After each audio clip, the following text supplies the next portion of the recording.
Bonjour et bienvenue dans votre émission culturelle Flash d'Histoire. Nous ferons dans cette émission la lumière, je dirais même plus, le flash, sur des personnes ou des événements oubliés par l'histoire. Aujourd'hui nous allons parler de Peter Norman, donc sans plus attendre, flash! Peter Norman, né le 15 juin 1942 à Cobourg, est un sprinter australien 5 fois champion d'Australie. Et surtout médaillé d'argent aux Jeux Olympiques d'été de 1968 à Mexico pour l'épreuve du 200 mètres. Alors si je vous dis Mexico 68, vous vous rappellerez sûrement de cette photo. Voici Tommy Smith et John Carlos. Et voilà notre ami Norman. Si vous avez vu le dernier 10 anecdotes historiques, vous savez sûrement pourquoi Tommy et John font ce geste. C'est pour protester contre la ségrégation raciale qu'il y a aux États-Unis. Et donc là vous vous dites qui est l'enculé qui a renversé ma poubelle, Et donc là vous vous dites mais pourquoi n'élève-t-il pas le point? Il doit sans doute être raciste et doit être pour cette ségrégation. Eh bien si vous vous dites ça, c'est entièrement faux. Au contraire, Norman s'est solidarisé avec Tommy Smith et John Carlos. Voici son histoire. Après la course, dans l'attente de la remise des médailles, les deux athlètes noirs américains se seraient rapprochés de Norman et lui auraient demandé « Crois-tu aux droits de l'homme? » Oui, je crois.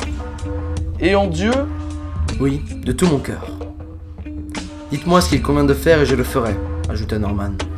Aussi lui faisant confiance, les deux noirs lui ont expliqué leur plan qui a séduit Norman, jusqu'à le faire participer à cette protestation. L'idée d'une paire de gants en cuir noir vient de Norman, qui s'arrange pour se procurer ses gants et les donner à ses deux comparses. La main droite sera utilisée par Tommy et la main gauche par John. De plus, pour symboliser la pauvreté de leurs conditions, les deux athlètes se présenteront pieds nus. Vous connaissez la suite, la remise des médailles, les points levés, et aussi pour montrer sa solidarité, Norman qui affiche sur sa poitrine un badge où il est écrit « Un projet olympique pour les droits de l'homme ». Tout ceci durant l'hymne américain. A la suite de ces événements, John Carlos et Tommy Smith sont expulsés des JO. Seul Norman peut rester, mais il reçoit un avertissement. Parce que Norman avait clairement soutenu les deux athlètes noirs en portant un badge de soutien à leur cause. Par la suite, à son retour en Australie, il était considéré comme un paria. Et il a même été forcé d'arrêter sa carrière. Norman a été également complètement ignoré par les organisateurs des Jeux Olympiques de Sydney en 2000, en n'étant pas impliqué dans ces Jeux. Il a cependant fait partie de l'événement après avoir été invité par les Américains. Le 17 octobre 2003, l'Université d'État de San José a inauguré une statue commémorant cette protestation de 1968. Mais comme vous le voyez, on ne voit pas Norman sur la statue, car sa place sur le podium est destinée aux passants pour qu'ils prennent position. Il a été bien sûr invité à l'inauguration et a même fait un discours. Norman est mort d'une crise cardiaque à Melbourne le 3 octobre 2006 à l'âge de 64 ans. Tommy Smith et John Carlos firent le voyage vers Melbourne pour assister à son enterrement et ils portèrent son cercueil. Et comme l'avait dit son neveu Matt Norman, cela avait un sens qu'ils soient une dernière fois réunis. Ils avaient été liés à la vie par cette posture de Mexico.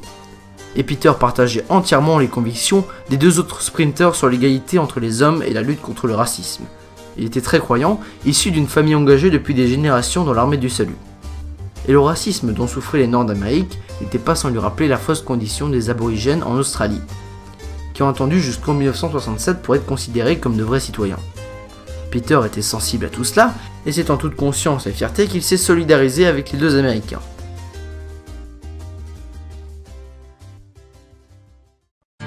Voilà qui conclut cet épisode de Flash d'Histoire. N'hésitez pas à laisser un pouce vert, à partager et à me dire dans les commentaires si cette émission vous plaît.